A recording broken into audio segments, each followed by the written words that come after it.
Hello everyone, welcome to my channel. ముందుగా అందరికీ happy Ugadi. నేనైతే ఈరోజు ఉగాది అంటేనే నేతి బొబ్బట్లు కదండి మనకు గుర్తొచ్చేది. అందుకనేసి నేనైతే నేతి బొబ్బట్లు అయితే ప్రిపేర్ చేశాను. ఈ నేతి బొబ్బట్లు అనేది ముందుగా అయితే ఒక కప్పు శనగపప్పునైతే నీళ్ళలో నానబెట్టేసేసుకున్నానండి. నానబెట్టేసేసుకున్న తర్వాత ఒక 10-15 నిమిషాలు అయితే నానబెట్టేసుకోవాలి. నానబెట్టేసుకున్న తర్వాత కుక్కర్లో అయితే ఒక 3 విజిల్స్ తెచ్చేసుకొని పక్కన పెట్టుకోవాలి. నేనైతే మైదా పిండి వాడలేదండి, దీంట్లో అయితే గోధుమ పిండితోనే చేశాను ఈ నేతి బొబ్బట్లు అనేటివి.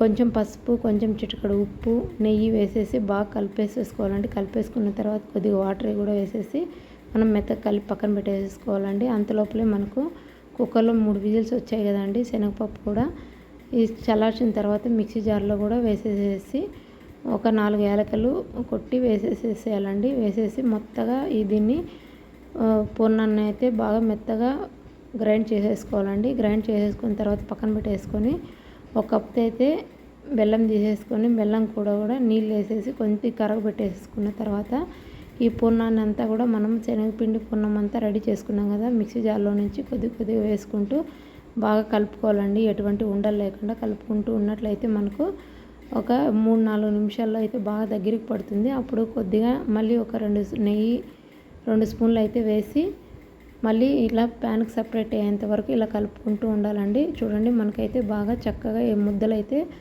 ఇలాగైతే పూర్ణం అయితే రెడీ అవుతుంది. ఇలా పూర్ణం రెడీ అయిన తర్వాత చిన్న ముద్దలు చేసి పక్కన పెట్టుకోవాలి. అంతలోపలే మనము తయారు చేసుకున్నటువంటి పిండి కూడా రెడీ అయింది కదండి. వీటిని కూడా ముద్దలు చేసేసుకొని చపాతీ కర్రతోనే నేను రుద్దానండి. ఇలాగనే దాని లోపల పెట్టేసేసి చపాతీ కర్రతోనే ఇలాగా నేను రౌండ్గా అయితే రుద్దేసేసుకున్నానండి. రుద్దేసుకున్న తర్వాత మళ్ళీ అన్నీ కూడా ఇదే విధంగా చేసేసుకున్నానండి. ఎటువంటి బటర్ పేపర్ అయితే వాడలేదండి, లైట్గా అయితే పొడి పిండి వేసేసుకొని అయితే చేసేసుకున్నాను. మీరు బటర్ పేపర్ ఉంటే బటర్ పేపర్తో నెయ్యి వేసేసుకొని లేకపోతే నూనె వేసేసుకొని ఇలా నొక్కినట్లయితే ఈజీగా కూడా అయిపోతుంది. చపాతీ కర్రతో రుద్దకుండా అలాగైనా చేసుకోవచ్చండి. అన్నీ రుద్ది పక్కన పెట్టేసుకున్న తర్వాత ఇప్పుడైతే ఒక ప్యాన్ పెట్టేసేసి ప్యాన్లో నెయ్యి వేసేసి తర్వాత ఈ ఒక్కొక్కటి నేతి బొబ్బట్లని బాగా గోల్డెన్ కలర్లో వచ్చేటట్లు మళ్ళీ నెయ్యి వేసేసి బాగా అటు ఇటు బాగా కాల్చుకోవాలండి. కాల్చుకున్నట్లయితే మనకు బాగా మెత్తగా అయితే వస్తాయి. మిగతావి కూడా అన్నీ కూడా అలాగే కాల్చేసుకొని పక్కన పెట్టుకోవాలండి.